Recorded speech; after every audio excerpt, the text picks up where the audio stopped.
નમો વાયર્યાણમ નમો વચાયાણમ નમો લોએ સવ્વસાહુણમ એસો પંચનમુકારો સવ્વભાવપણાસણમ મંગલાણમ ચ સૌવેસિમ પડવમ હવૈ મંગલમ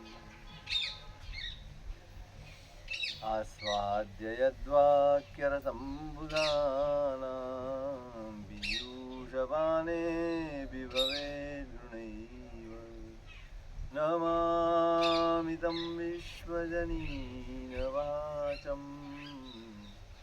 વાચમ યમેન્દ્રં જિનવર્ધમાનम् અચિંત્ય ચિંતામણિકલ્પશાખિને વિશુદ્ધ સદ્બ્રહ્મ સમાધિશાયિને દયાર્ણવાયાર્થિતદાયિને સતાં નમો નમઃ શ્રી ગુરુને નમો નમઃ શ્રી ગુરુને નમો નમઃ શ્રી ગુરુને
ઈચ્છા પ્રવૃત્તિ સ્થિર અને સિદ્ધિ.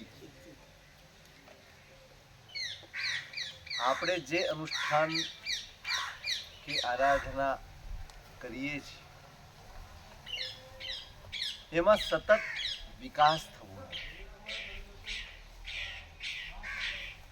વિકાસ કરતા રહેવું. સ્થગિત થઈ જવું ને એ આપણું લક્ષણ નથી. સતત વિકાસનું મન હોય, સતત વિકાસ કરવાની ભાવના હોય, સતત વિકાસ કરવાનું ચિંતન હોય, એ મનુષ્યની નિશાની. પશુ સ્થગિત હોય, એને જે જીવતો હોય એ રીતે સતત જીવ્યા જ કરે.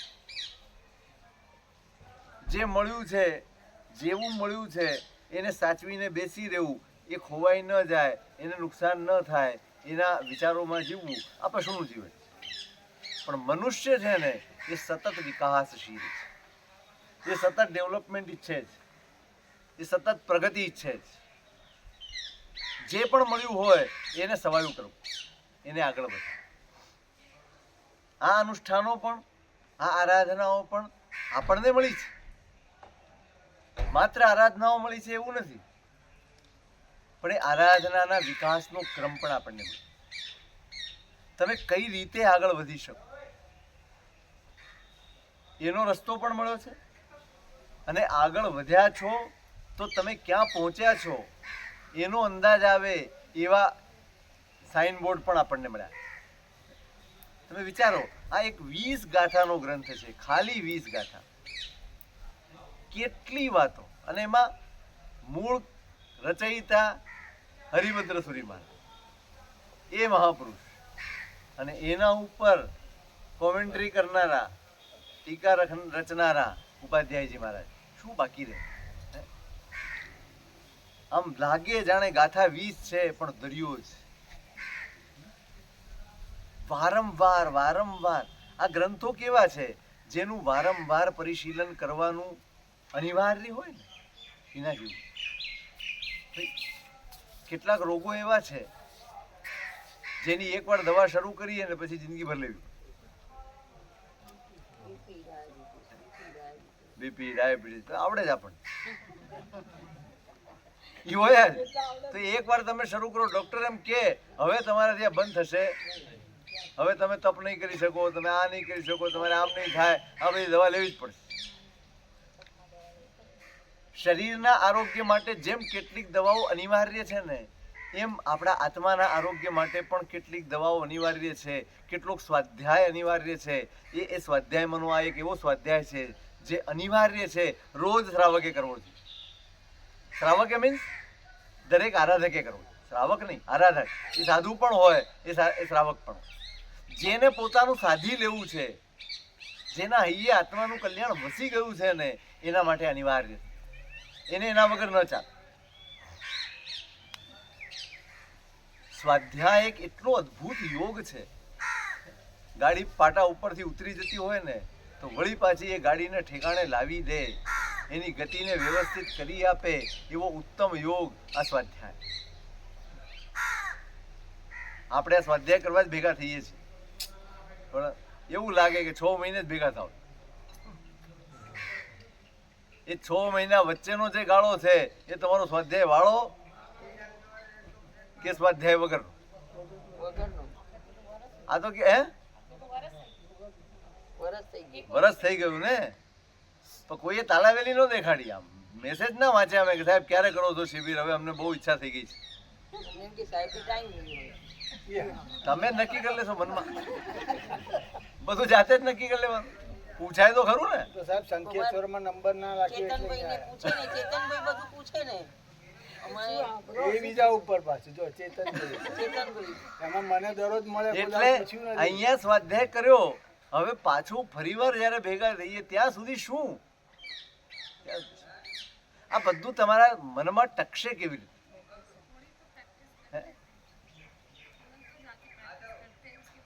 हाँ वो सही है कि अपन थोड़ी प्रैक्टिस करते हैं, पर सब नहीं करते हैं ना, तकलीफ वो है. થોડીક ટેવ પાડો, આ જાળવી રાખવાનું. આજે કર્યું પછી વચ્ચેનો આટલો લાંબો ગાળો ખાલી ખાલી જાય, વળી પાછું ભેગા થવાનું હોય ને એટલે આપણા મનમાં એમ અત્યારે જવાશે, કોઈ પ્રસંગ છે, કોઈ આ છે, કોઈ ગરમી છે, કોઈ ઠંડી છે, કોઈ કામ છે, મારે કાલે નક્કી કરી નાખવાનું છે આવતી શિબિર. આવતીકાલે હું તારીખ નક્કી કરી જ નાખવાનું.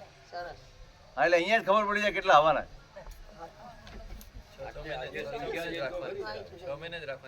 હા એટલે હવે મેં એવું નક્કી કર્યું છે, એક ઉનાળામાં અને એક ચોમાસા પછી તરત શિયાળામાં એમ કરી લઈએ. હવે તો તમારી સ્કૂલ ખુલી જશે ને. હા ઠેઠ દાવણગીરી થી આવીશ, બેંગ્લોર થી. ના 6 મહિને ઓકે બરાબર છે, 6 મહિને આપણે કરીએ એનો વાંધો, પણ 6 મહિના સુધી તમે જ્યારે અહીંથી એક હોમવર્ક, આ તો કેવું છે તમે હોમવર્ક લઈ જાઓ, આ તો સ્કૂલેથી આવ્યા ને દફતર મૂક્યું ઉપર, એ પાછો માસ્ટર બોલાવે ત્યારે ઝાપટીને પાછો દફતર લઈને હાલતો હોય, દફતરમાં છે શું એ ખબર ના હોય.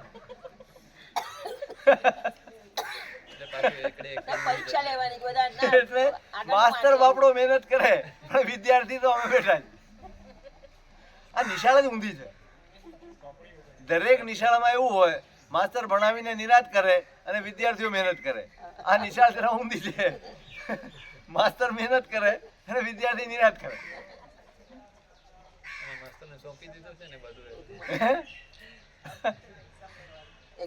એક્ઝામ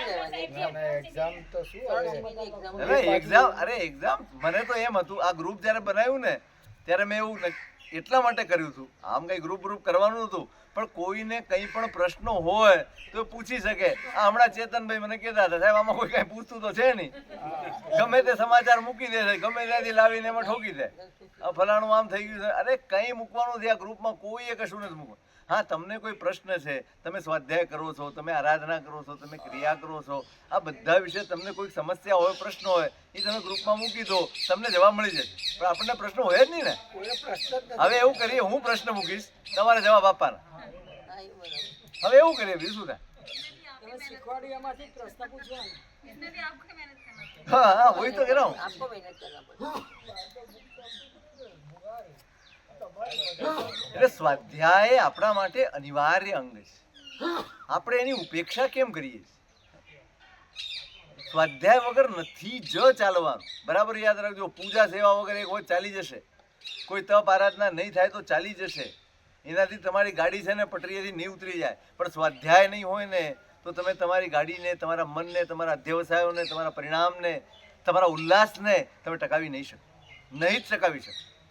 કારણ કે ચારે બાજુનું વાતાવરણ એવું વિષમ છે, એવું વાતાવરણ છે કે એક આપણે તો 3 જ દિવસ મળીએ છીએ, એ 3 દિવસમાં જે કંઈ પણ વાતાવરણ રચાયું હોય ને એ ટકે કેવી રીતે? આપણે દીવો પ્રગટાવ્યો અને એ મૂકીને ચાલતા પડ્યા, હવે કેટલો ટકે? ચારે બાજુ વાવાઝોડું છે, પુષ્કળ પવન ફૂંકાય છે, તમે તો આળસે નથી મૂકી. કોઈ આળસ વગર તમે દીવો મૂકીને ચાલ્યા જાઓ, એ દીવો મૂકી દો તો કેટલું ટકે? પવન આવે, જો પવન આવે જતું રહે. ભડકો શું થાય? આપણું તો તેલ એવડું હોય, તરત જ ઓળવાઈ જાય. તો સ્વાધ્યાય આ તો આળસ છે આપણી. આપણે જે પરિણામ કેળવ્યા છે, જે મનની ભાવનાઓને બદલી છે, અત્યારે જે પરિણામ આપણી અંદર ચાલે છે, એની આળસ શું? કોના આધાર ઉપર એ ટકશે? કોના આધાર? તો એની ઉપેક્ષા કર્યા કરશું ને તો આ સાંભળવાનું કોઈ બહુ મહત્વ નહીં રહે. ઠીક છે, તમને 3 દિવસ એમ લાગશે, આમ કરીએ, 2 દિવસ જશે, આ બધું ધોવાઈ જશે અને આપણે પાછા જેવા સંસારમાં હતા એવા રાચ્યા પાછા એમાં રહી જઈએ. વળી પાછું 6 મહિને તેડું આવશે એટલે હાલો જઈએ. ના, સારું છે, ઉત્તમ. કંઈ એવું સહેલું નથી કે 3 દિવસ તમે ઘર છોડીને એમને પણ આવી શકો, સારી વસ્તુ છે. પણ આટલી મહેનત જો તમે કરતા હો તો એ મહેનત લેખે લાગે એના માટે પણ થોડી જાગૃતિ રાખવી જરૂરી છે. તો તમે કદાચ તમારા મનમાં કોઈક સવાલ ઉઠે, આ સ્વાધ્યાયમાંથી કંઈક સવાલ ઉઠે, તમે કંઈક પૂછાવો તો મને એમ લાગે કે આ કોઈક વાંચે બી છે ખરું.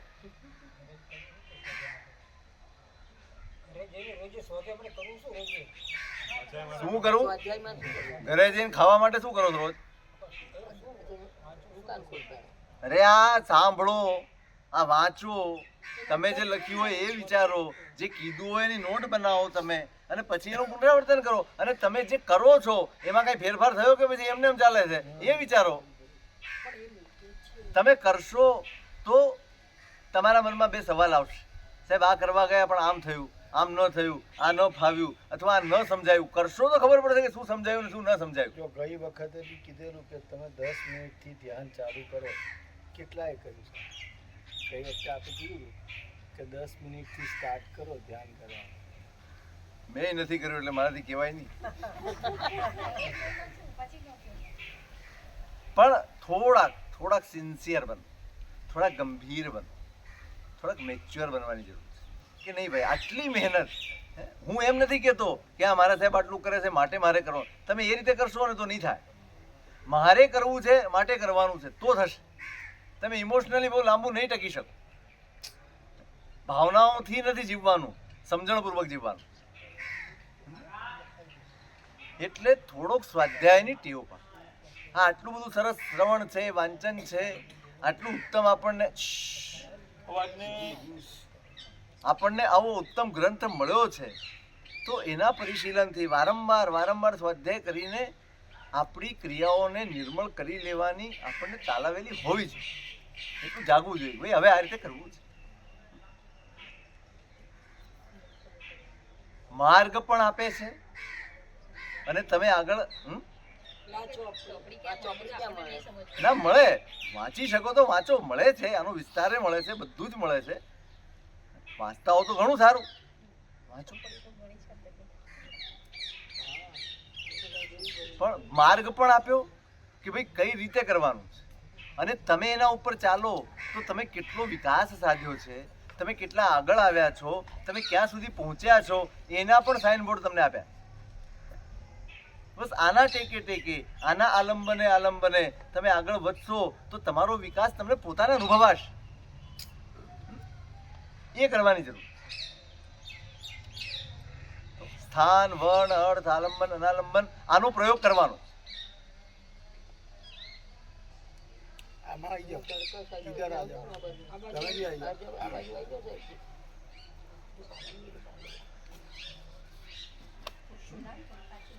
ખુરશીઓ પાછી લઈ લો. નહીં?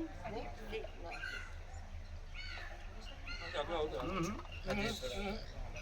અહીંયા આવો, ઘરથી આ બાજુ આવો.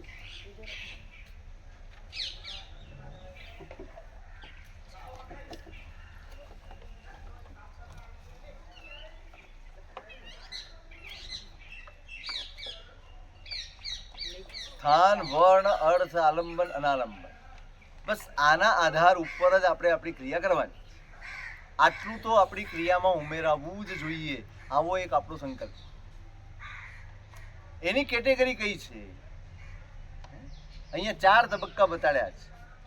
પ્રામાણિકપણે આ તબક્કાનો અભ્યાસ જો કરવામાં આવશે ને તો તમને સ્વયં તમારી અંદરની પ્રગતિનો અનુભવ થશે કે ભાઈ અમે ક્રિયામાં આગળ વધ્યા. એક વાત બરાબર સમજજો, સંખ્યા કદાચ તમારી નહીં વધે પણ શુદ્ધિ તમારી ખૂબ વધશે. આપણે ત્યાં આંકડાનું મહત્વ ચોક્કસ છે, ચોક્કસ છે. પણ કેવું થઈ ગયું, હું તમને એમ કહું કે તમારે 25 સામયિક કરવાની છે 5 દિવસમાં, એટલે ભાઈ તમારે ગમે એમ કરીને પતાવી દેવાની. ભાઈ 5 થઈ ગઈ, હા ચાલો પત્યું, એક આજનો દિવસ થઈ ગયો. કારણ કે આપણે એટલી ધીરજવાળા, એટલી ધૃતિવાળા આપણે નથી.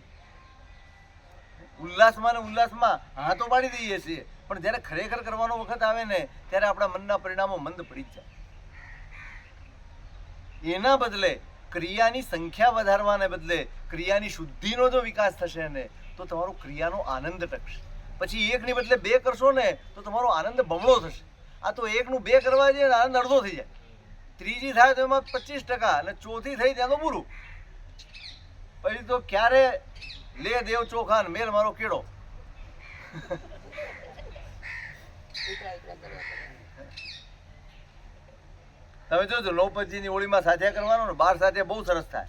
67 જોજો તમે, એકે આકૃતિનો મેળ ન હોય. આમાં સાથીઓ કયો છે ને એ પણ ખોદવો પડે, એમાં સાથીઓ કયો કહેવાય એ બધા આમાં. કારણ કે 67 એને ફિક્સ છે કે 5 મિનિટમાં કરવાના છે. તો 12 5 મિનિટમાં કરે એ કેવા થાય, 5 મિનિટમાં 67 કરે કેવા થાય. એટલે હંમેશા સંખ્યા વધારવાની બદલે શુદ્ધિ વધારવાનો ઉપયોગ વિશેષ છે. કારણ કે સંખ્યા લાભ કરશે ને એના કરતા શુદ્ધિ વધારે લાભ કરશે. પુણ્યાશ્રામમાં કોઈ રોજ દેસાવકાશી નહોતા કરતા, એક જ સમય કરતા, એક જ કરવાની, પણ ભગવાનના મોઢે ચડી જાય ને એવી કરવાની, બસ એક જ કરી છે ને.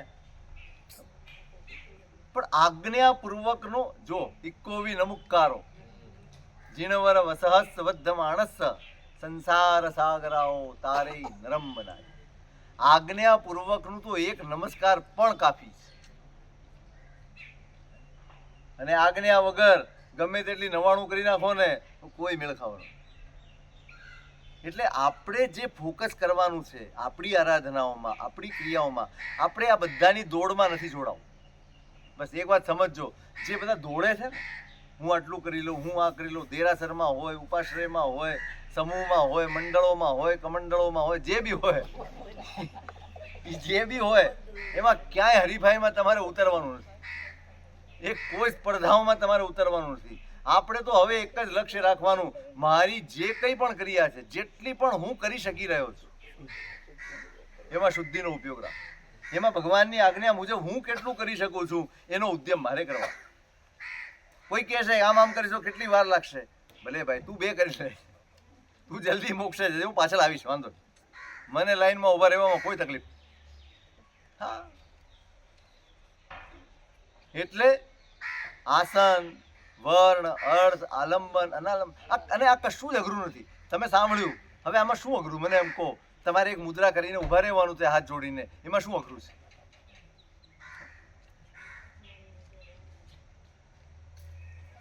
પછી શબ્દોના ઉચ્ચારણ શુદ્ધ થાય, વ્યવસ્થિત થાય અને તમારું સૂત્ર લયબદ્ધ બોલાય અને તમારો પોતાનો અનુભવ છે. મેં તે દિવસે પરમ દિવસે અને ગઈકાલે પણ કહ્યું કે કોઈ ગીત તમે ગાતા હો ને, હવે ગીત તમે બોલો અને ગીત તમે ગાઓ, શું ફેર પડે?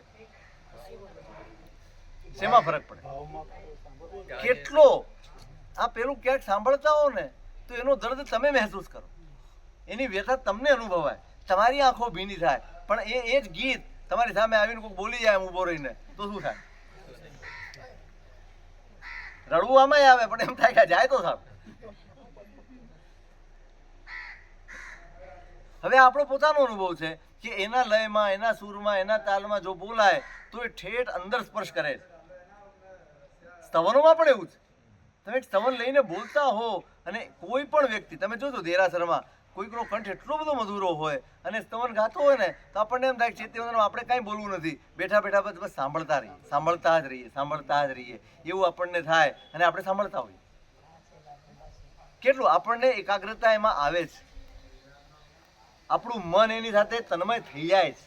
એ શબ્દો, એના ભાવો, એ બધું જ આપણને સ્પર્શે છે, આપણે પોતે અનુભવ કરીએ છીએ. તો આ બધી વસ્તુ આપણને કેમ સૂત્રમાં પણ સમજાતી નથી? એ કરવાનું છે. હવે સૂત્ર આ રીતે જ બોલવાનું. આપણને રોજ 5 સ્તવન બોલવાની ટેવ હોય ને, નહીં બોલવા, એક જ બોલવા, પણ સૂત્ર વ્યવસ્થિત બોલીશું. વ્યવસ્થિત સૂત્રો બોલવાના, વ્યવસ્થિત સ્તવન કરવાનું. મેં કીધું ને, તમારો સમય તમે નક્કી કરો અને એ સમયમાં આટલી ક્રિયા થઈ શકે છે, પણ જેટલી કરીએ એને એકદમ વિધિપૂર્વક, આજ્ઞાપૂર્વક અને શુદ્ધિપૂર્વક કરીએ. બસ આટલું તમે તમારા જીવનમાં ઉમેરો તો તમને પોતાને તમે જોજો. જો તમે આથી શરૂ કરશો ને તો આવતી શિબિર જ્યારે થશે ને ત્યારે તમે પોતે બદલાઈને આવ્યા છો. તમારા પોતાના અનુભવ હશે કે આમ થયું, આમ થયું, આમ થયું, આવું થયું, આવો અનુભવ થયો થશે તમને.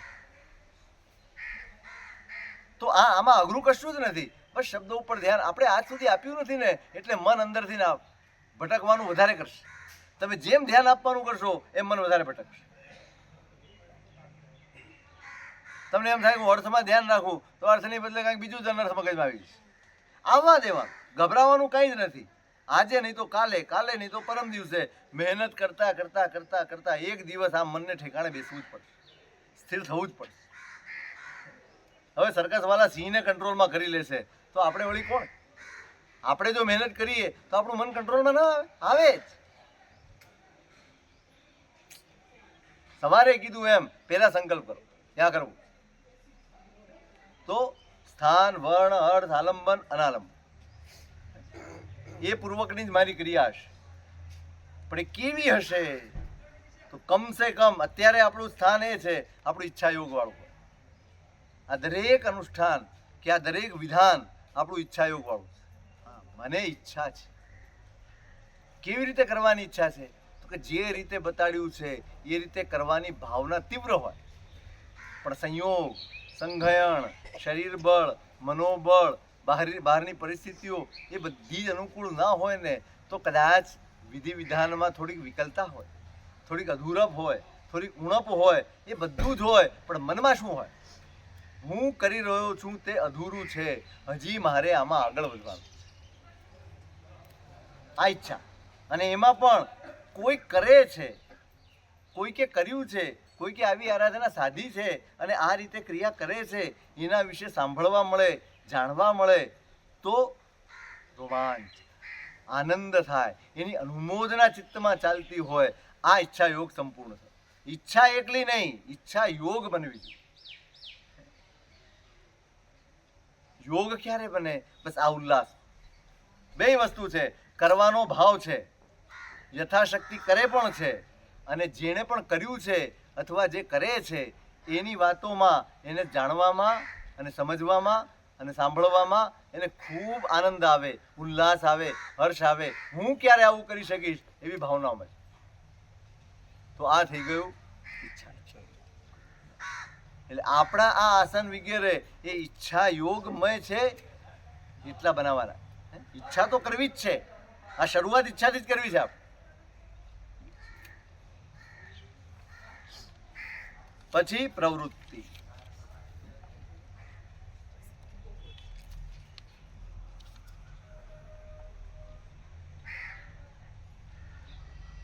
સૌથી મહત્વનો ગુણ કહો કે લક્ષ્ય કહો તો પ્રભુ શાસનની આરાધનાનું મુખ્ય લક્ષ્ય એક જ છે, ઉપશમ ભાવનો વિકાસ.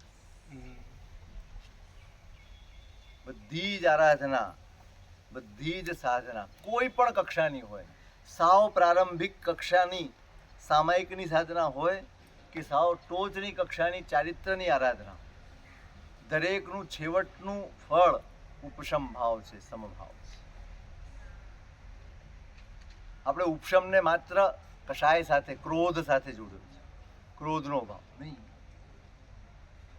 જે વૃત્તિ, જે પરિણામ આત્માને નુકસાન કરે છે એનાથી છુટકારો મેળવવો એનું નામ ઉપશમ. કોઈ પણ પરિણામ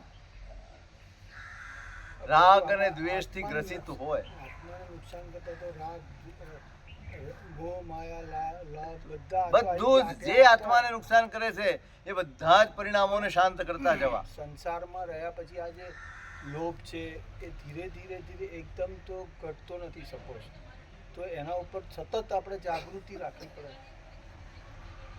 ઘટાડવો જ એ પડે ને. સાથે આપણે એમ સાથે એક વિચારીએ ભેદ જ્ઞાન એટલે ભાઈ આ યોગે કરીને આ સંસારમાં પત્ની પુત્ર બધા યોગ કરીને આવ્યા છે, તો પછી એમાંથી બી મોહ ઘટાડવો પડે. બધો એક એક વિકલ્પ જે પણ તો જ થઈ આમ શકે. બે જ પરિણામો છે, એક રાગનો ને એક દ્વેષનો, બીજો કોઈ ભાવ છે જ નહીં. બધું જ એની અંદર આવી ગયું, મુખ્ય એ જ છે. બધું જ એની અંદર આવી ગયું, બધું જ એમાં આવી ગયું. કંઈક ને કંઈક જોડાયેલું હશે તો કાં તો ગમતું હશે ને કાં અણગમતું હશે, બસ ત્રીજો કોઈ ભાવ છે જ નહીં આપણી પાસે. એટલે જેમાં દરેક પરિણામ જે રાગ દ્વેષથી ગ્રસિત છે એ મારા આત્માને નુકસાન કરે છે અને પરિણામને શાંત કરતા જવું એનું નામ જ ઉપશમની સાધના છે. એ જ ઉપશમની સાધના. ખાલી મારો ક્રોધ દૂર થઈ ગયો, હવે મારો લોભ દૂર નથી થયો, મારી ઈર્ષ્યા દૂર નથી થઈ, મારી આસક્તિ દૂર નથી થઈ, હું એમ માનું કે હું શાંત થઈ ગયો. ક્યાં શાંતિ? ઉપશમ ભાવ એટલે શું? તમારું ચિત્ત ખળભળાટ વગરનું થઈ જાય, તમારું ચિત્ત વિક્ષેપ વગરનું થઈ જાય, તમારું ચિત્ત અંદરથી દરેક ઈચ્છાએ મારું ચિત્ત ખળભળે છે, દરેક ઈચ્છાએ મારું ચિત્ત ચંચળ બને છે ને. દરેક વિચાર મારી અંદર અસ્થિરતા પેદા કરે છે, એ દરેકને શાંત કરતા જવું એનું નામ ઉપશમ. સમાનતા એ.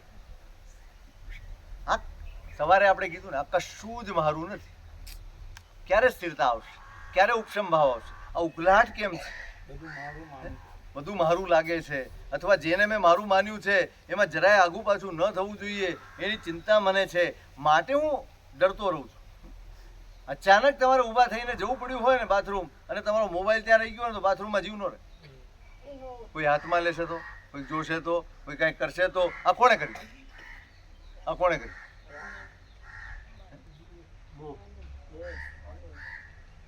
બસ આ ઉપશમનો ભાવ. આમાં ગુસ્સો ક્યાં છે? આમાં કોઈને કંઈ ખબર પડે છે કંઈ છે? પણ મારા ચિત્તમાં ખળભળાટ મચ્યો એટલે ઉપશમ ગયો, ઉપશમ ભાવ ગયો. એટલે એવી કોઈ પણ સ્થિતિ જેનાથી મારું મન વ્યાકુળ બને છે એ ઉપશમનો અભાવ છે. બસ વ્યાકુળતા શાંત થતી જાય ચિત્તની, એનું નામ ઉપશમ.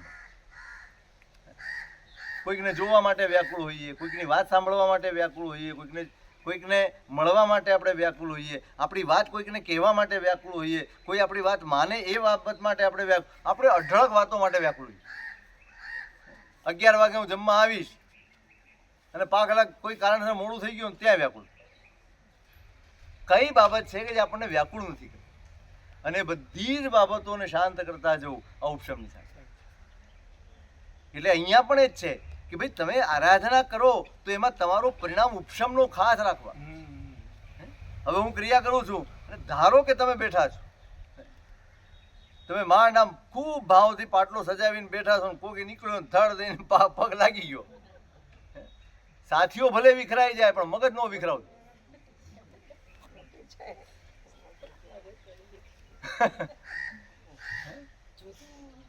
ત્યાં એટલું યાદ રાખવાનું કે ભાઈ મારી ક્રિયા પતી ગઈ, મેં મારા ભાવ વ્યક્ત કરી દીધા છે. હવે એની ભૂલના લીધે, એના અનુપયોગના લીધે અથવા એની પોતાની ઉતાવળના લીધે આ કંઈ પણ થઈ ગયું હોય તો આટલી બાબતને મહત્વ આપીને હું મારી લોકોત્તર ક્રિયાને દૂષિત તો ન જ કરીશ. વિખરાય નહીં. કોઈ એમ ના કે સારો નથી કર્યો તોય મન એવું થઈ જાય. વિખરાવડ તો લાગ્યું રહ્યું કર્યા પણ હું જે કરી રહ્યો છું ને એનાથી વધુ મહત્વનું બીજું કાંઈ જ નથી. આટલો મનમાં વિચાર કર. હું ચૈત્ય વંદન કરું છું, હું પરમાત્માનો અભિષેક કરું છું, હું પરમાત્માની પૂજા કરું છું, હું પરમાત્માના દર્શન કરું છું, એનાથી વધુ મહત્વનું આ દુનિયામાં બીજું કંઈ હોઈ જ શકે નહીં. એટલે મારી આજુબાજુમાં કોઈક આવે છે ને કંઈક બોલે છે, મારું ધ્યાન જ શા માટે? શા માટે? મારું ધ્યાન એટલા માટે જાય છે કે મને એનું મહત્વ વધારે છે ભગવાનના દર્શન કરતા. ધ્યાન ક્યારે જાય? તમે રૂપિયા ગણતા હો તો ધ્યાન જાય.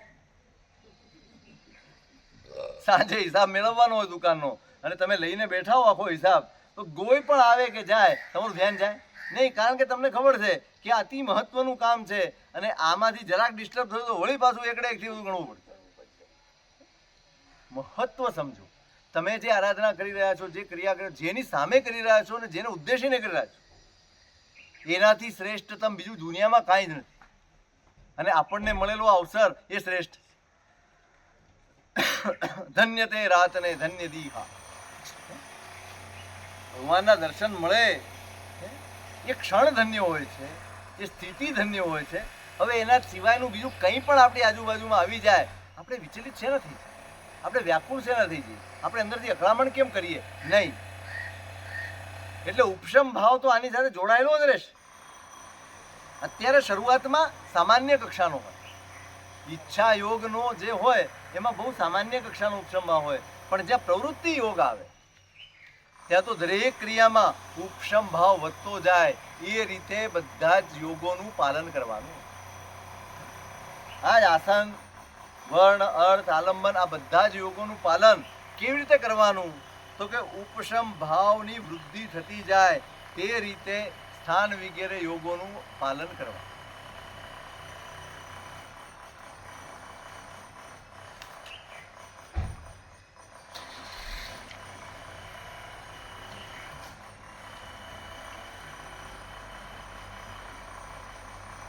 સ્થાન વગેરે યોગોનું પાલન કેવું? તો કે ઉપશમ ભાવ પ્રધાન. જેમાં ઉપશમ ભાવની મુખ્યતા હોય, તમારું ચિત્ત ખૂબ ઠરેલું હોય અને એ રીતે સ્થાન વગેરે યોગોનું પાલન થાય તો એ પ્રવૃત્તિ યોગ. અને પછી આવે સ્થિરતા યોગ. તો પ્રવૃત્તિ યોગમાં હજી પણ આપણા મનની ચંચળતા, આપણી અસ્થિરતા એ હજી કામ કરે. એટલે આપણને આપણી ક્રિયાઓ એ અતિચારથી દૂષિત હોય. કોઈક ને કોઈક અતિચાર, કોઈક ને કોઈક દોષ લાગે ને લાગે.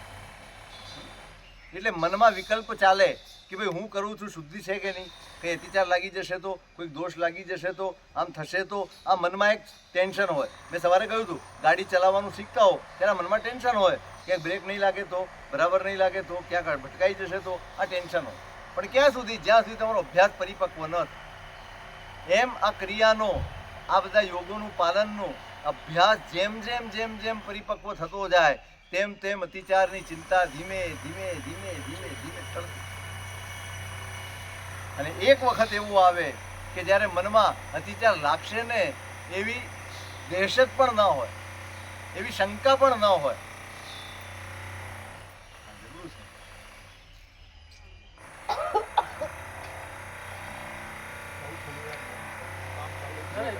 ક્યાં બંધ કરે? કોઈ કામ ચાલુ. વાંધો નહીં, વાંધો.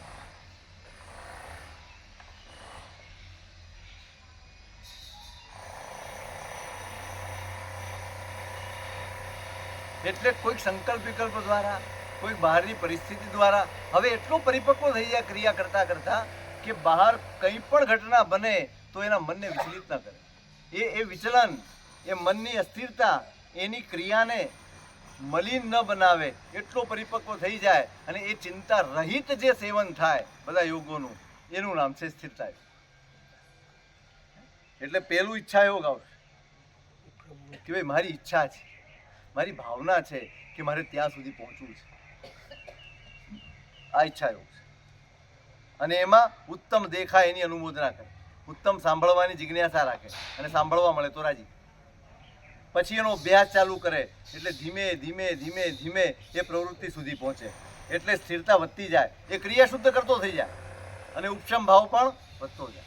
અને પછી પાલન બરાબર કરે છે પણ હજી અતિચારનો ભય છે, અને એ અતિચારનો ભય પણ જ્યારે ચાલ્યો જાય, પાલન તો એ જ છે પણ અતિચારનો ભય પણ નીકળી જાય. હવે કોઈ અશુદ્ધિ નથી, તમે સૂત્ર ગમે તે રીતે બોલો પણ તમારા મોઢામાંથી એ જ શબ્દો, એ જ અક્ષરો, એ જ કાના માત્રા, એ જ મીંડું, કોઈ જ ભૂલ વગર તમારું સૂત્ર અસ્ખલિતપણે ચાલે તો તમને ખ્યાલ આવે કે હા હવે બધું પાકું થઈ ગયું. બસ એમ ક્રિયા પણ પાકી થઈ જાય, એમાં યોગનું પાલન પણ પાકું થઈ જાય, તો આ થઈ ગયું સ્થૈર્ય યોગ.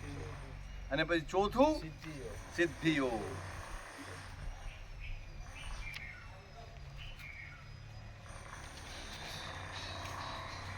સવ્વમ પરત્થ સાહગરૂવમ પુણ હોય સિદ્ધિ. વાહ.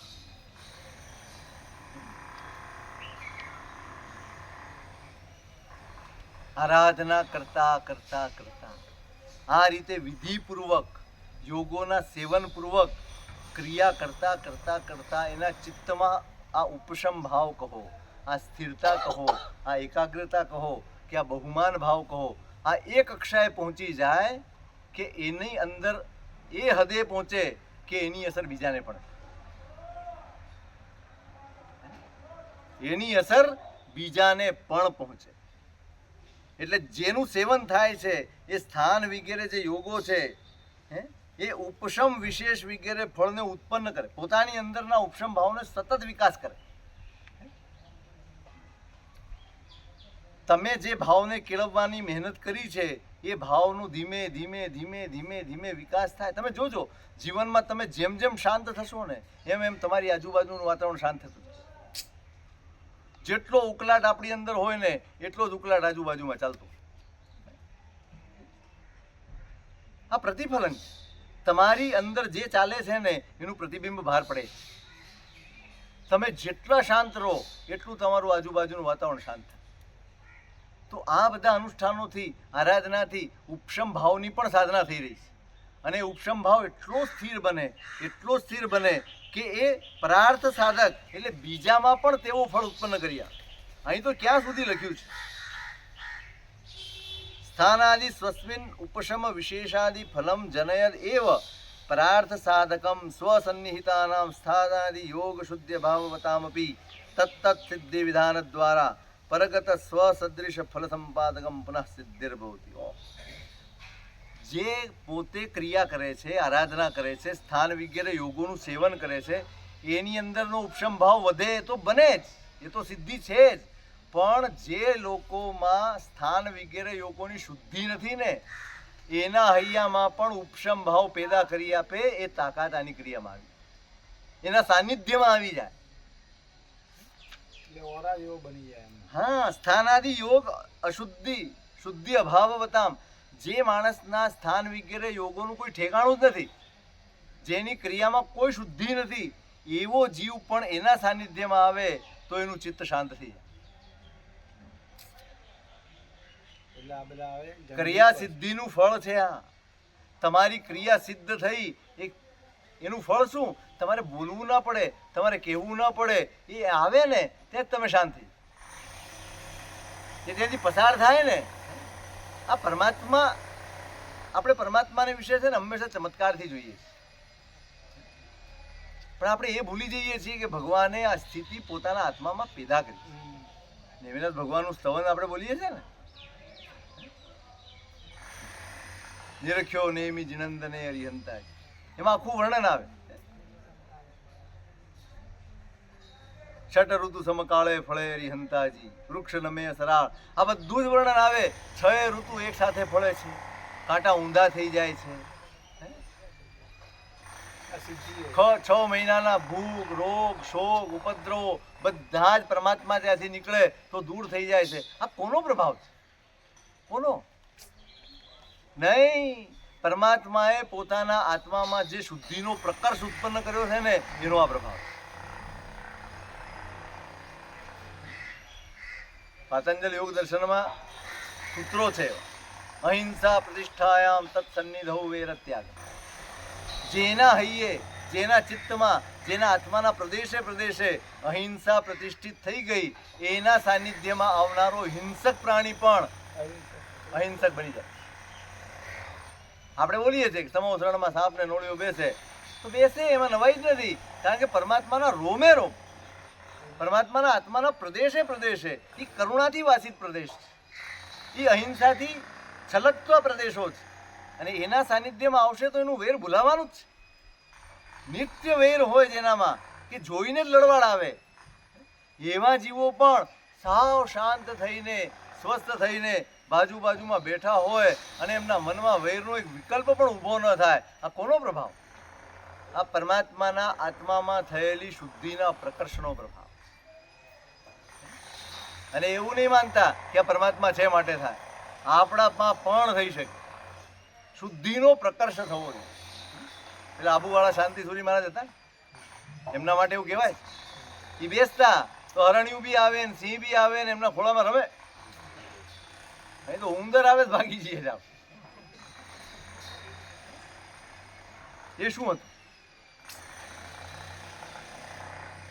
આ શબ્દોની દોસ્તી નથી, આ શુદ્ધિની દોસ્તી.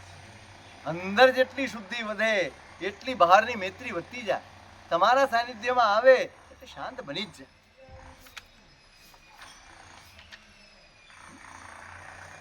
અતએવ સિદ્ધા હિંસાનામ સમીપે હિંસાશીલાપી હિંસામ કર્તુમ નાલમ. અને એટલે જ જેને અહિંસા સિદ્ધ થઈ ગઈ છે એના સાનિધ્યમાં જેનો સ્વભાવ હિંસા છે એ લોકો પણ, એ જીવો પણ હિંસા કરવા માટે સમર્થ બનતા. અને સિદ્ધ સત્યાનામ ચ સમીપે, જેના હૈયામાં સત્ય સિદ્ધ થઈ ગયું છે. તો અસત્ય જેને પ્રિય હોય ને, વાતે વાતે જૂઠું બોલતા હોય, જાણી જોઈને જૂઠું બોલતા હોય, કાંઈ કારણ વગર પણ જૂઠું બોલતા હોય, એવા સ્વભાવવાળા જીવો પણ અસત્ય એની સામે બોલી નથી. આ પ્રભાવ છે, આ પ્રભાવ છે. તો આ સિદ્ધિ થઈ. તમારી ક્રિયાની સિદ્ધિ શું? આપણી ક્રિયા સિદ્ધિના સ્તરે પહોંચી ગઈ છે. એનું ફળ શું મળે? તો કોઈ પણ સામાવાળા જીવના હૈયામાં પણ તમારી ક્રિયા જોઈને, તમારી આરાધના જોઈને એને સ્વયંભૂ અંદરથી શુદ્ધિ કરવાનું મન થયું. સ્વયં અંદરથી પ્રેરણા મળે કે મારે પણ આ રીતે જ કરવી. અને થાય, તમારી સાથે રહે ને તો એનામાં આપોઆપ આવી જાય.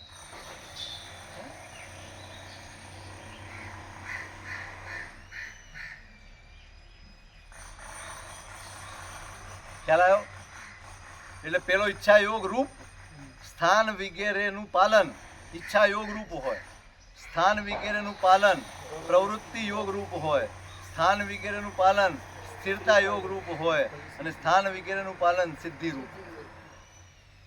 એટલે ઈચ્છાથી શરૂ થયેલી યાત્રા સિદ્ધિએ પરિપૂર્ણ.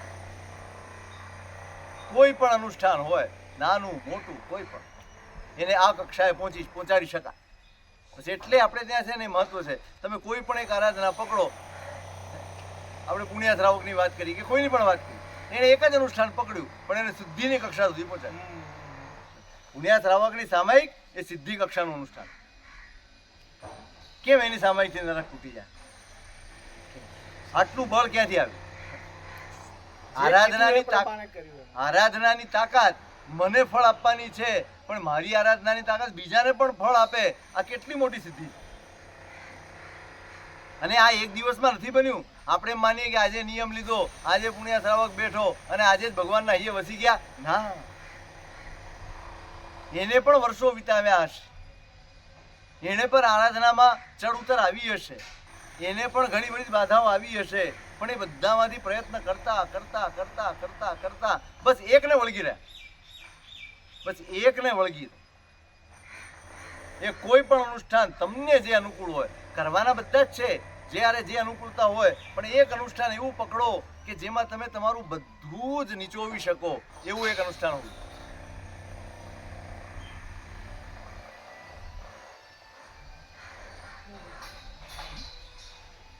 સમગ્રપણે તમારું અસ્તિત્વ એમાં ખોવાઈ જાય, એમાં ડૂબી જાય, એવું એક અનુષ્ઠાન પકડો બસ. અને એને એવી રીતે સાધો, એવી રીતે આરાધો. બસ આ તો કે આ રીતે જ કરો. સમજાય? તો કેટલા થયા? 5 યોગ છે. અને દરેકના 4 વેદ એટલે 20 વેદ થયા.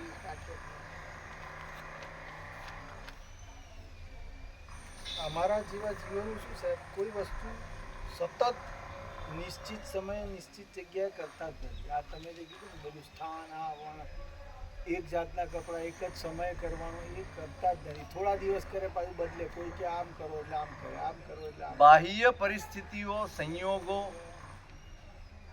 એ બધાથી આપણે વિચલિત થઈ જઈએ. આપણે એવું માનીએ છીએ કે જો આ સમયે આ નહીં કરીએ અને આ ધર્મ કરવા રહીશું ને તો આપણું આ બગડી જશે. અને આ સૌથી મોટો ભ્રમ છે, સૌથી મોટો ભ્રમ છે. આપણે કોની ઉપેક્ષા કરી લઈએ? ધર્માનુષ્ઠાનની ઉપેક્ષા કરી લઈએ, ધર્મ ક્રિયાની એની ઉપેક્ષા કરી દઈએ. ના ભાઈ, હવે અત્યારે તો આ જરૂરી છે, આ કરી નાખો, આને છોડો, મૂકો, પછી કરી લઈશું, થશે તો ઠીક છે, નહીં તો નહીં થાય. આપણે આપણી જ આરાધનાનું બળ ઘટાડી દઈએ. આ બળ ઘટે છે. અને એક વારની ઉપેક્ષા ઘણા લોકોને મેં જોયા છે. પૂજાનો નિયમ આપ્યો હોય એટલે પૂજા કરવાનું શરૂ કરે, પણ 10-15 દિવસ બરાબર ચાલે, ત્યાં એકાદ નિમિત્ત એવું આવે ને કે 2-3 દિવસ પૂજા ન થાય એટલે 6 મહિના સુધી પૂજા જ ન થાય. હોતા હે, ચલતા હે, કાલે આજે નહીં, કાલે આજે નહીં, કાલે આજે નહીં, કાલે. પછી ધીમે ધીમે ધીમે ધીમે, કારણ આપણું મન છે ને સ્વયંભૂ નબળું છે. હવે એને એક આલંબન તમે આપ્યું, ઉત્તમ આલંબન આપ્યું, હવે એમાંથી પાછો ન પડે ને એની ચિંતા મારે જ કરવાની. એકવાર તમે છોડશો તો એને તો ફાવતું મળી જશે, સારી પ્રવૃત્તિ જલ્દી છૂટશે. કારણ કે એનો સ્વભાવ નથી, એનો સંસ્કાર નથી, અને માટે આ સ્થિતિ સર્જાય. એટલે વળગો, આ તો કરવાનું જ. આપણે ખાવાની ક્રિયા કરીએ છીએ, રોજ કરીએ છીએ, ગમે તેવી સિઝન હોય, બીજું બધું જ ગૌણ કરો, પણ ખાવાનું છોડો. ગમે ત્યાંથી ભલે 5 મિનિટ કાઢો કે 10 મિનિટ કાઢો, આપણે ખાવાની ક્રિયા છોડતા નથી. કારણ કે આપણને ખબર છે જીવવા માટે ખાવાનું અત્યંત જરૂરી છે, અનિવાર્ય છે. એટલે આપણે ખાવાની પ્રક્રિયા ભલે સમય આમ તેમ કરી નાખશું, પણ એ છોડશું નહીં. બસ એ રીતે ધર્મ જેમ સંસાર માટે આ બધું જરૂરી છે ને, એમ આત્મા માટે આ જરૂરી છે. બસ એ વાત તમારે વારંવાર ઘૂંટવી પડશે કે આત્મા માટે કરવાનું જે જરૂરી છે એમાં પણ કોઈ બાંધછોડ મારાથી નથી. એ સ્વયં હું છું પાછું. મારા માટે જે કરવાનું છે એમાં ઉપેક્ષા કેમ ચાલે? એમાં હોતા હે ચલતા હે કેવી રીતે ચાલે? ન જ ચાલે. પેલું જગતગુરુ હીરસુરી મહારાજના વખતની પેલી વાત આવે છે ને, પેલા શ્રાવક એના લગ્ન લેવાયા, પણ રોજનો નિયમ છે ઉપાશ્રયમાં જઈને સામાયિક કરવા. એમાં વડે જગતગુરુ પધારેલા છે કામ. ઘરમાં લગ્નની તૈયારીઓ ચાલે છે, ઘરમાં લગ્નના ગીતો ગવાય છે, બધું થાય છે, પણ રોજનો નિયમ છે કે ઉપાશ્રયમાં જઈને સામાયિક કરવાનું એટલે કરવાનું. તો એવા દિવસોમાં કોઈ ગમે એટલું કે નહીં, મારે તો ઉપાશ્રય જઈને સામાયિક કરવાનું જ. એટલે ઉપાશ્રય જઈને સામાયિક કરવા આવે. શિયાળાના દિવસો છે એટલે બધું ઓળીને બેસી, એટલે પરિવારવાળા બધા વંદન કરવા આવ્યા મારા સાહેબને, 2 પક્ષવાળા બધાને વંદન કરતા, એમાં આને વંદન કરી નાખ્યા. હવે આ ઓઢીને બેઠો તો ખબર ન પડી કે ધોતિયું સફેદ હોય અને આખું ઓઢેલું શું ખબર પડે કોણ છે? એટલે જેની સાથે લગ્ન થવાના હતા ને એને વંદન કરી નાખ્યું. પછી આપણા જેવા હોય ને ત્યાં બધા જોયું, તારા ઘરવાળા જ વંદન કરી ગયા, હવે તારા દીક્ષા જ લેવી પડે. હવે તો તારે દીક્ષા જ લેવી પડે. અને એને લાગી ગયું ઘરમાં લગ્નના બંધાયેલા તોરણ એ દીક્ષાના તોરણ બની ગયા.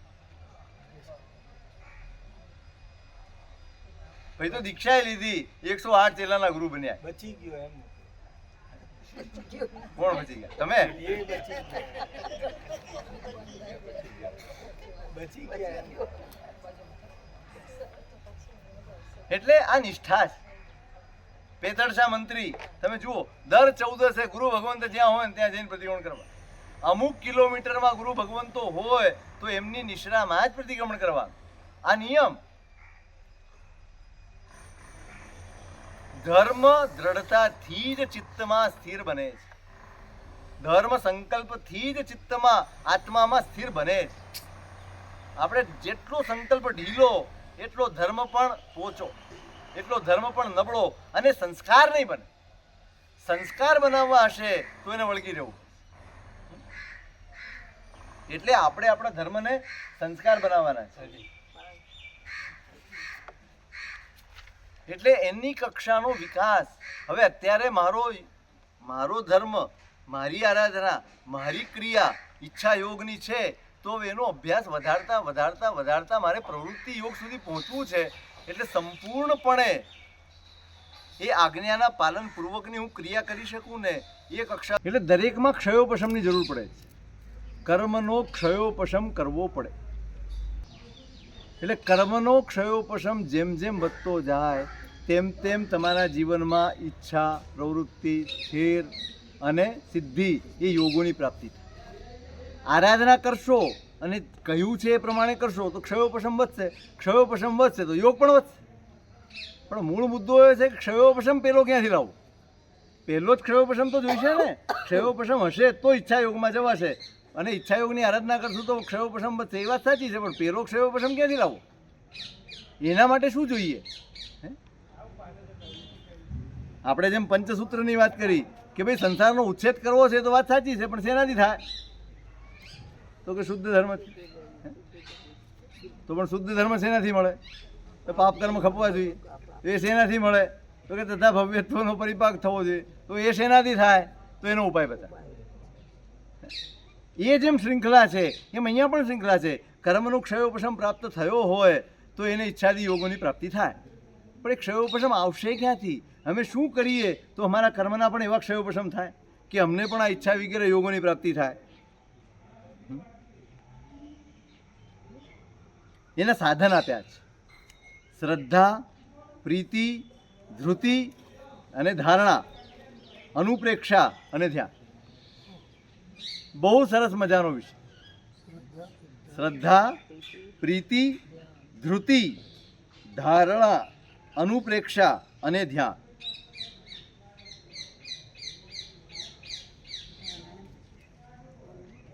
આવશે એક એક આવશે. પહેલું છે શ્રદ્ધા. પહેલો પાયો જ આ છે. પહેલા તો તમને સમજાય કે ન સમજાય, તમારા હૈયે બેસે કે ન બેસે, બધું જ ભૂલીને આ મારા ભગવાનનું દર્શાવેલું છે માટે આ આમ જ છે એવી શ્રદ્ધા પેલા કહેવાય.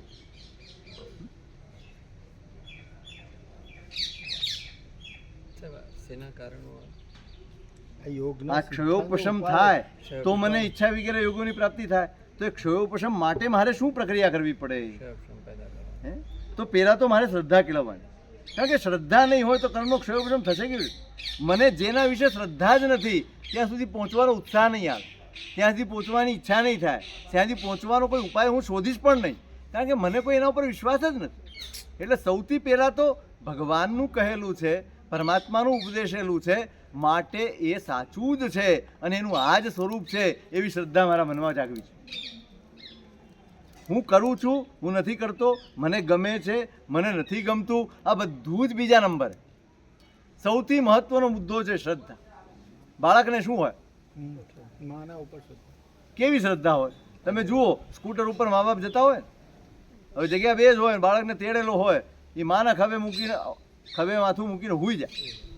હવે તમે ટ્રાફિકમાંથી જાઓ છો, રસ્તો ગમે તેવો છે, એને ઊંઘ આવી ગઈ, એ તો સીટ ઉપર પણ નથી, એને તો માએ તેડેલો છે, અને છતાં એને ઊંઘ આવી ગઈ. કયા બળે ઊંઘ આવી ગઈ?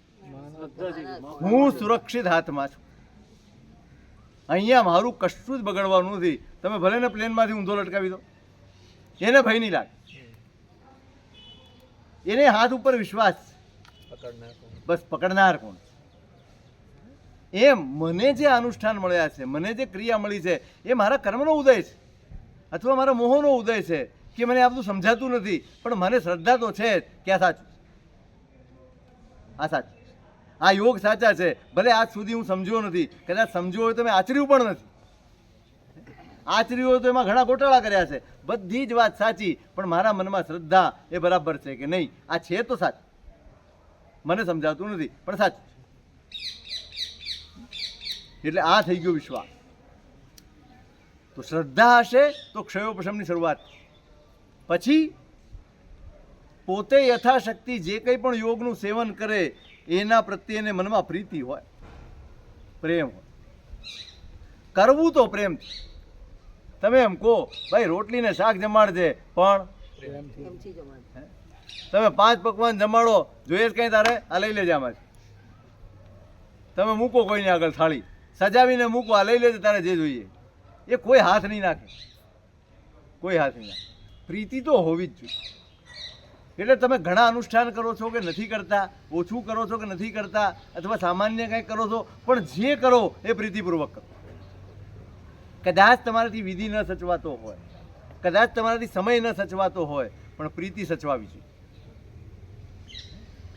પ્રેમ સચવાવો જોઈએ. કારણ કે પ્રેમ હશે ને તો ધીમે ધીમે ધીમે માણસ એની વિધિ તરફ પહોંચી જશે. એને એ અનુષ્ઠાનના તમામ પાસાઓ એ પોતાના જીવનમાં લાવી દેશે. પણ પ્રીતિ હશે તો.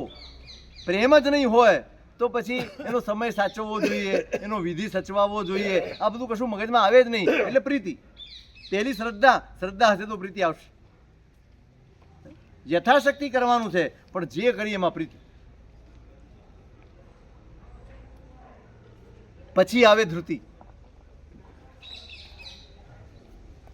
જે પણ યોગોનું, જે પણ અનુષ્ઠાનોનું આપણે સેવન કરીએ છીએ એ વખતે કોઈક બાધા આવી જાય, કોઈ વિઘ્ન આવી જાય, તો પણ સ્થિર રહીને ના યાર આ તો કરવું જ છે.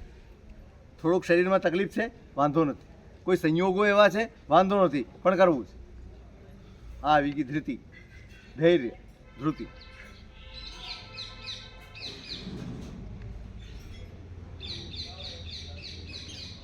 ગમે એવું આવે તો પણ કરવું જ જોઈએ. હા, કરવું જ. સંકલ્પ એ ધૃતિ.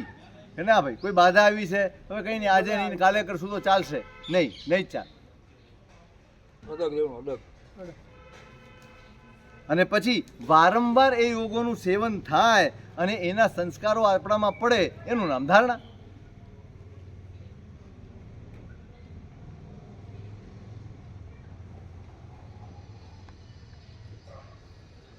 એટલે શ્રદ્ધા આવી પહેલા, પછી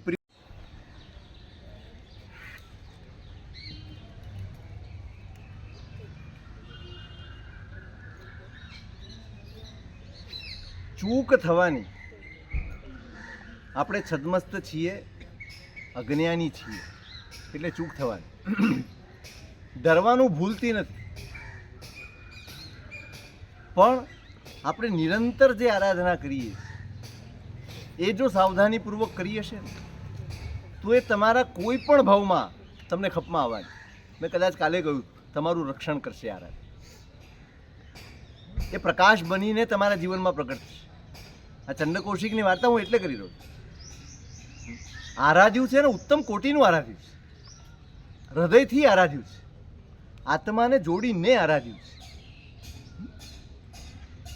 મહત્વ આરાધનાનું એટલે જ છે કે અત્યાર સુધી આપણે બુદ્ધિપૂર્વક આરાધના કરતા રહ્યા ને એ ફક્ત બુદ્ધિપૂર્વક કરેલી આરાધના આ ભવમાં ખપમાં આવે, અને આત્માપૂર્વક કરેલી આરાધના ભવો ભવ ખપમાં આવે. હવે એણે આરાધ્યું છે, ઉત્કૃષ્ટ રીતે આરાધ્યું છે, એમને એમ નથી લખ્યું ધરતો મન વૈરાગ. સાધુ ઘણો તપીયો હતો, તપશ્ચર્યા ખૂબ કરી છે, અને એ પણ વૈરાગ્યપૂર્વક. સાધુ માસક શ્રમણને પારણે ગોરવા ગયા છે ને, તો આરાધક ભાવ મનમાં છે, ચિત્ત એનાથી ભાવિત છે. એ કશાય એટલે ચેતવાનું આ છે કે આપણી અંદર એટલું બધું ભરેલું છે. તમને એમ લાગે કે ઓહો મારા સાહેબ તો આટલું બધું સરસ કરે છે, આ ભાઈ તો આટલું બધું કરે છે, અને ક્યારેક કોઈકની નબળાઈ આવી દેખાય, જોયું આ લોકો આવા જ હોય છે, આપણે તરત જ આવું બોલી જઈએ છીએ. નહીં, આવું ક્યારેય ના બોલતા. કારણ કે નબળાઈ સામેનો સંઘર્ષ એ જ તો ધર્મ છે. મારી અંદર પડેલી નબળાઈ એની સામેનો સંઘર્ષ એ જ ધર્મ છે. ધર્મ બીજું કાંઈ જ નથી. બસ અંદરની સફાઈ, અંદરની શુદ્ધિ, એના માટેનો દરેક પ્રયત્ન એ ધર્મ છે. હવે એમાં કોઈક નબળાઈ ઉભરાઈને બહાર આવીએ છે, કોઈક નબળું આચરણ થઈ પણ જાય, એ ખોટું આચરણ થઈ પણ જાય, પણ એટલા માત્રથી એના સમગ્ર જીવનને આવરીને તમે કંઈક નિર્ણય આપી દો, એ તો અન્યાય છે, સંપૂર્ણપણે અન્યાય છે. કારણ કે આપણે એના અંતઃકરણની સ્થિતિ જાણતા નથી. ઠીક છે, એને કશાય આવ્યો હશે અને કેવો પ્રચંડ ગાય. એના બિચારા નાના મહારાજ હતા, એને ખબર નહીં કે આટલી વખત ન બોલાય, એને ખબર નથી પડતી કે ભાઈ આ ગુસ્સે થઈ રહ્યા છે, કે એને એમ કે આમનું સારું છે. પણ એ કંટ્રોલ ન કરી શક્યા, એક અવગુણનો કંટ્રોલ ન કરી શક્યા, તો આટલી બધી દુર્ગતિ થઈ ગઈ. એમને તો ભગવાન મળી ગયા. આપણે તો કેટલી બધી ભૂલોથી ભરેલા છે. એટલે જ આ સાવધાન થવા માટે સાવધાન રહો.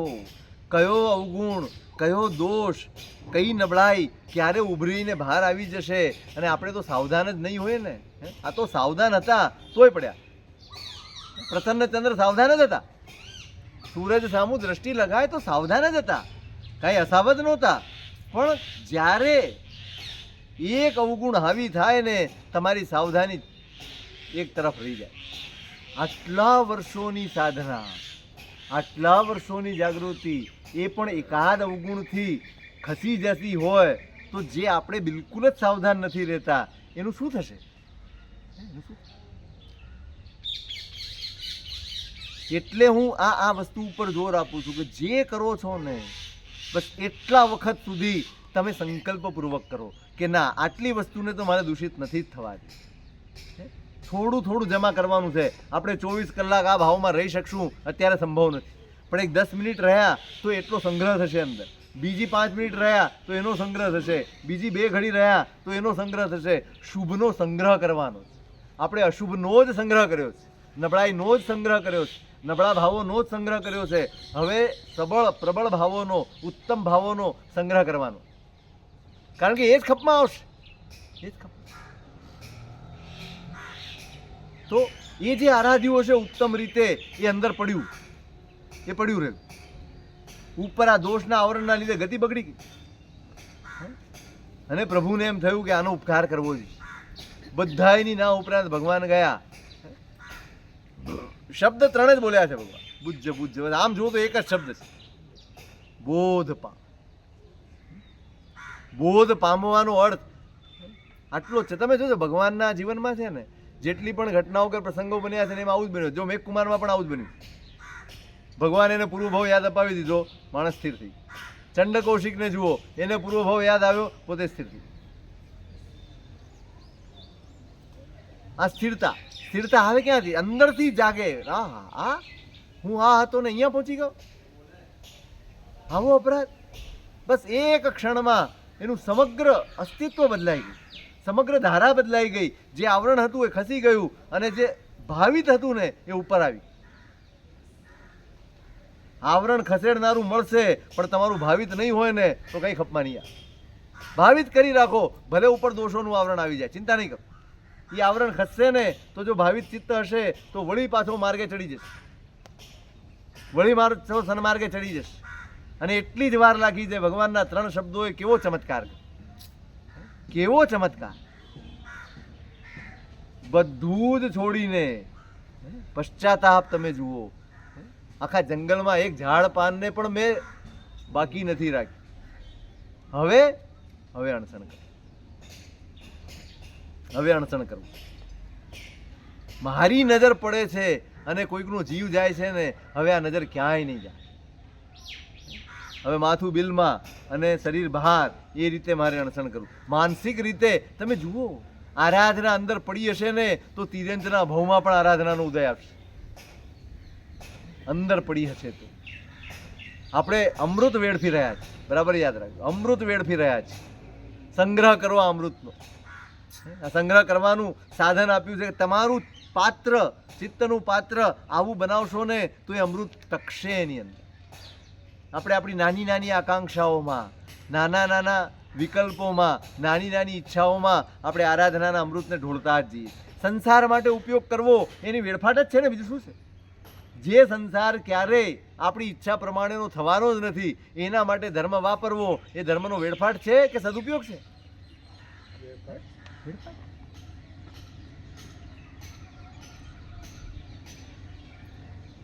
આ અંદર ભાવિત હતું, કેવું બદલાયું? તિર્યંચના ભાવમાં વ્રત આવ્યા, તિર્યંચના ભાવમાં વ્રત આવ્યા.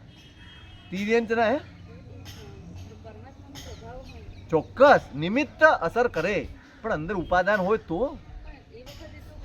હતું છતાં બી એ ના આવ્યું. હા, પણ ત્યારે કોઈ હતું નહીં ને, ગુરુ તરીકે કોઈ નહોતું. હરિભદ્ર સુરી મહારાજને જુઓ, કષાય આવી ગયો. પોતાના 2 શિષ્યોને જે નુકસાન થયું, એમની હત્યા થઈ ગઈ, હવે કયા ગુરુને ન થાય, થઈ ગયું. અને કષાયનો આવેશ કેટલી કક્ષાએ ચડ્યો. હવે આ બધાને પૂરા કરો, વાદ કર્યો આ ઉકળતા કડાયામાં પડવાનું. ત્યાં ગુરુ હતું. ગુરુ મહારાજને ખબર પડી 3 ગાથા મોકલી છે, ખાલી 3 ગાથા, કાંઈ જ નથી એમાં. એ ગાથામાં કાંઈ નથી ખરેખર. સમરાદિત્યના 9 ભવો, ખાલી 9 ભવના નામો છે એ ગાથા. અને એમ લખ્યું છે છેલ્લે કે કદાચ કુમતના એટલે મિથ્યા મતના આગ્રહથી કોઈ જળતો હોય, બળતો હોય, કષાયની અગ્નિમાં શેકાતો હોય તો સમજાય, પણ પ્રશમ ભાવમાં જીવનારો જીવ પણ કષાયમાં બળે. બસ આટલો એક શબ્દ અને બીજી જ ક્ષણે હરિભદ્ર સુરીમાં ત્યાંથી ઊભા થઈ ગયા. નહીં કરવું. ગુરુ હતા. બસ માથે કોઈક રાખો, માથે કોઈક રાખો.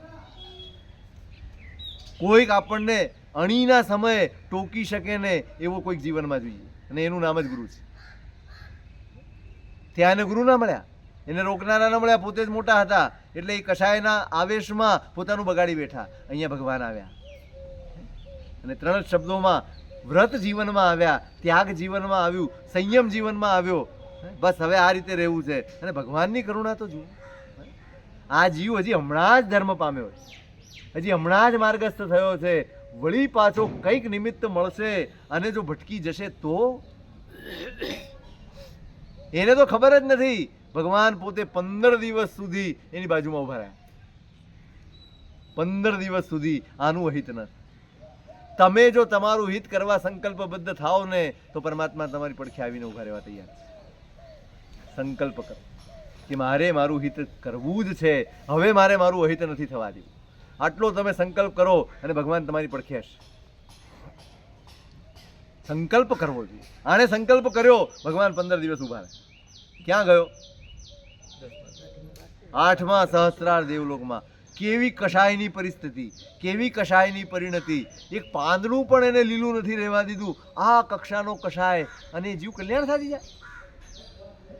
તો પછી આપણે તો એટલા બધા કષાયવાળા છીએ જ નહીં. હવે કંઈ આપણે એવા કંઈ પાપી છીએ જ નહીં. આપણે કંઈ એવા અપરાધ કર્યા જ નથી અને સેવતા પણ નથી, તો આપણું કલ્યાણ ન થાય. બસ આટલો સંકલ્પ ફૂટે છે કે હવે આમ જ કરવું. આપણે સંકલ્પ કરવાનો, આપણે નક્કી કરવાનું છે, નહીં હવે નહીં. બસ બહુ ઘૂંટ્યો સંસાર, બહુ જ ચિંતા કરી સંસાર, એના વિશે જ વિચાર કર્યા છે. હવે નહીં. હવે ક્રિયા કરતી વખતે સંસાર નહીં, આરાધના કરતી વખતે સંસાર નહીં, કોઈ વિચાર નહીં. આટલી આરાધના તો સંસારના વિચાર વગરની જ હશે. સેવા પૂજા કરવા જઈશ, કોઈ જ માગણી મારે ભગવાન પાસે હવે સંસારની કરવી નથી. બહુ જ કરી, હવે નહીં. ભલે કોઈ કામ થાય કે ન થાય, મારે કાંઈ કરવું. તમે જોજો, જે ક્ષણે તમે છોડશો ને એ ક્ષણે તમારે ન માગે દોડતું આવે. ત્યાગે સો આગે અને માગે સો ભાગે. ત્યાગે સો આગે. તમે છોડો ને તો તમારી સામે આવીને ઊભું રહે, અને તમે માગવા જાઓ ને તો ભાગે. માગે સો ભાગે. એક વાર તમે એની શ્રદ્ધા ઉપર છોડી દો બધું, અને કશું જ ન થાય, મને કહેવા કંઈ જ નહીં કરવું પડે. એક નૌકારે નહીં ગણવો પડે. તમે એની શ્રદ્ધા ઉપર છોડી દો કે જે થાય છે બધું જ સારું જ છે, મને કોઈ ફરિયાદ નથી, અને ફરિયાદ કરી લઈશ તોય શું, હું કરી લઈશ તોય શું ફરક પડવાનો. કર્મ બંધ સિવાય બીજો કોઈ વિકલ્પ નથી લેવા. ફરિયાદ નથી કરવી. હવે બસ આરાધવા છે. અત્યાર સુધી પરમાત્માનો ઉપયોગ કર્યો છે, હવે ઉપાસના કરવી. હવે નહીં, કોઈ માગણી નહીં, કોઈ સંસાર નહીં, કોઈ ઈચ્છાઓ નહીં, કોઈ તકલીફ. તકલીફ છે તો મારા કર્મે છે, ભલે રહી. આપણે શ્રેણિકની કક્ષાની શ્રદ્ધા ન મેળવીએ, પણ એની લાઈનમાં તો ઊભા રહીએ કમસે કમ. એટલું જ વિચારજો કે એને જે કષ્ટ પડ્યું એવું તો આપણને નથી પડતું. છોકરાઓ કાઢી મૂકે ને તો આજે તમારી પાસે ઘરડા ઘર છે, એને તો જેલમાં નાખ્યો, અને જેલમાં નાખીને શાંતિથી નથી રહેવા દીધા. રોજના 100 કોરડા મારવાના. પેલો થાકી જાય, પેલો થાકી જાય. એમ કે શ્રેણિક તું થાકવાનો છે, કારણ કે તારો માલિક છે ને એક રાજ્યનો સ્વામી છે, અને હું થાકવાનો નથી, કારણ કે મારો માલિક છે ને 3 લોકનો નાથ છે. ભાઈ હું ક્યારેય નહીં થાકું. કર્મો મને થકવી દે, ધર્મી તે જેને કર્મો ક્યારે થકવી ન શકે. કર્મો જેને નિરાશ ન કરે, કર્મો જેને હતાશ ન કરી શકે, કર્મ જેને આર્ત ધ્યાનમાં ન ખેંચી જઈ શકે, એનું નામ ધર્મી. સાચો ધર્મ અહીંયા ઉતર્યો છે, સાચો ધર્મ અહીંયા વસ્યો છે. એની એક જ નિશાની છે, પરિસ્થિતિ ગમે તે હોય, મનમાં દુઃખ ભલે હોય, આર્ત ધ્યાન ન હોય. હા, એને દૂર કરવાની ચિંતા હોય જ. સંસાર લઈને બેઠા છીએ, ક્યાંક પડી ગયા ને વાગી ગયા તો મટી જાય એની ચિંતા તો કરવાની જ હોય, પણ આર્ત ધ્યાન ન, આર્ત ધ્યાન ન.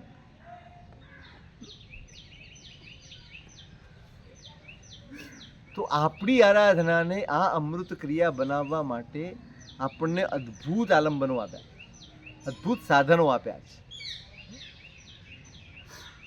હવેથી આની શરૂઆત કરવી છે, હવેથી આ રીતે આરાધના કરવી. પ્રણિધાન, પ્રવૃત્તિ, વિઘ્નજય, સિદ્ધિ, વિનિયોગ. બરોબર. ભૂખતા રહેવાનું. આપણે મળીએ ત્યારે બધું ભૂખતા રહેવાનું, એકબીજાને યાદ કરાવવાનું. હું પહેલા પણ હું કહેતો, હા હવે તો તમે છે ને કલ્યાણ મિત્ર બનો એકબીજાને. દેરાસરમાં મળો ને ત્યારે પણ બહાર નીકળીને કેમ આમ કરતા હતા, રાજી થજો. તું વળી કોણ ટોકવા વાળી?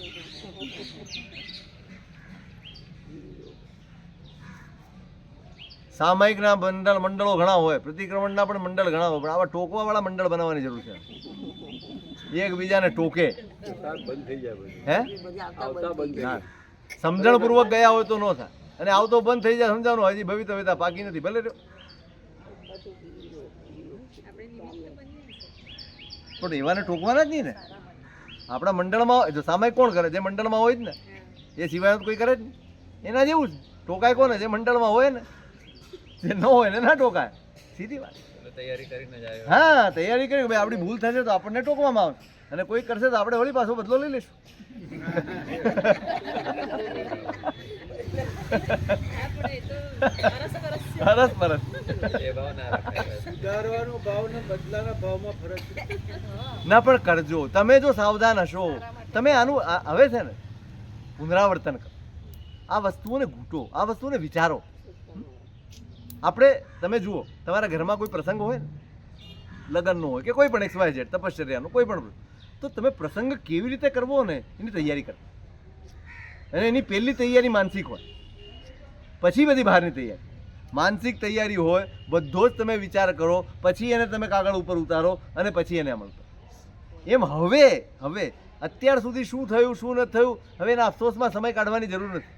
હવે એનો પસ્તાવો કરીને ને આમ સમય બગાડવાની જરૂર નથી. હવે મારે કેવી રીતે કરવું છે, હવે મારી રોજની આરાધના કેવી રીતે કરવાની છે, કેવી રીતે એને એડજસ્ટ કરવાની છે, એ તમે માનસિક રીતે પહેલાં તૈયાર, મનમાં તૈયાર કરો કે ના હવે આ રીતે પૂજા કરવી છે, હવે આ રીતે સામાયિક કરવી છે. કરી તો છીએ, સમય કયો, સમય જે પણ હોય તે તમારી અનુકૂળતાનો સમય, પણ સામાયિકની રીતે થશે, જાપની રીતે થશે, પૂજાની રીતે થશે. હવેથી પ્લાનિંગ પૂરું, હવેથી અમુક સંકલ્પ, અમુક નિયમો તમે લખી રાખો. આટલા નિયમ મારે આરાધના કરતી વખતે પાળવાના, અને રોજ એનું વાંચવાનું, રોજ વાંચવાનું.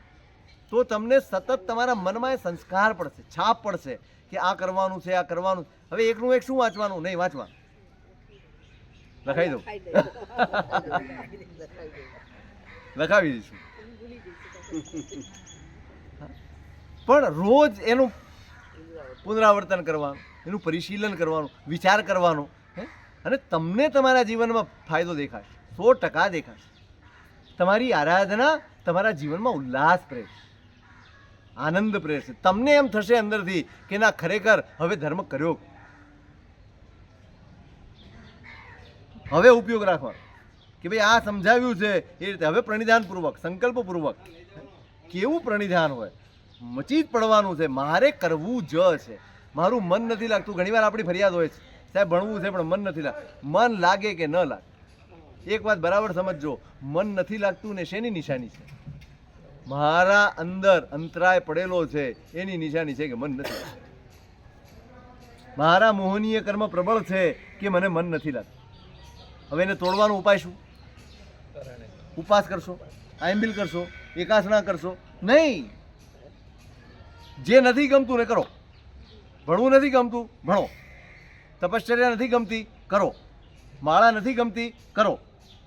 જે નથી ગમતું એ તમે કરો, તમારો અંતરાય તૂટશે, 100% તૂટશે.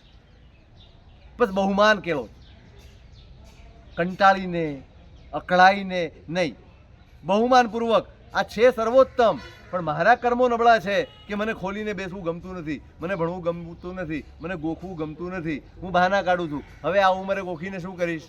હવે કંઈ યાદ તો રહેતું નથી. યાદ રાખવાનું જ નથી, કશું જ યાદ નથી રાખવાનું, ભૂલી જાઓ. યાદ રાખવાની વસ્તુ જ ભૂલી જાઓ. યાદ રહે નહીં રહે. તમે ચોપડી ખોલીને 15 મિનિટ બેઠા ને તમારી અંદર કર્મની નિર્જરા થશે થશે થશે ને થશે. કોઈ પણ ધર્મ, કોઈ પણ આરાધના, કોઈ પણ સાધના ક્યારેય નિષ્ફળ હોતી નથી. તમે 15 મિનિટ બેઠા ને ગાંઠા ન આવડી એટલે આપણને એમ થયું કે મારી 15 મિનિટ બગડી ગઈ. અરે નહીં બાબા, 15 મિનિટ નથી બગડી, એ પણ સાચું રહે, બગડી નથી. તમે મેળવ્યું છે બસ એટલું જ. તમે ગાથાને મેળવ્યું ગણાતા હતા, પણ કર્મની નિર્જરા એ પણ મેળવ્યું જ ગણા. મેં તમને માસ્તુસ મુનિનું કહ્યું, 12 વર્ષ સુધી ગોખ્યું, કાંઈ જ ન આવડ્યું, એક અક્ષર ન આવડ્યું. 12 વર્ષમાં એક અક્ષર બી ના આવડ્યું, અને 12 વર્ષ પછી એકે વસ્તુ અજાણી ન રહી. તો શું થયું? 12 વર્ષ સુધી ચાલ્યું શું? 12 વર્ષ સુધી શું થયું? એ જે પ્રોસેસ થઈને કોઈને ખબર નથી. કર્મ ખપતા જ ગયા, ખપતા જ ગયા, ખપતા જ ગયા. એનું બહુમાન કેવું કામ કરી ગયું. જ્ઞાનાવણીનો ક્ષયોપશમ નથી ને બહુ મોટી ઉપાધિ છે જ નહીં. તમને નથી આવડતું ને એ કંઈ બહુ મોટી સમસ્યા જ નથી. તમારું બહુમાન ખૂબ છે, તમારું કામ થઈ ગયું. તમારું બહુમાન છે, તમારો અહોભાવ છે, તમે લઈને બેઠા છો. કોઈ ટોકશે, અરે તને આવડતું તો નથી, મને આવડતું નથી, પણ મહાપુરુષોના શબ્દો વાંચવાનું સૌભાગ્ય મળ્યું છે, એને શું કરવા જવા દઈએ? એને શું કરવા જવા દઈએ? ગોખવાનું, કરવાનું. એટલે મને મારું મન નથી લાગતું, આ કરવામાં કંટાળો આવે છે નહીં, એ બધું જ ગૌણ કરીને હવે સંકલ્પ પ્રણિધાનપૂર્વક કરવાનું છે કે નહીં, હવેથી હું આ કરીશ.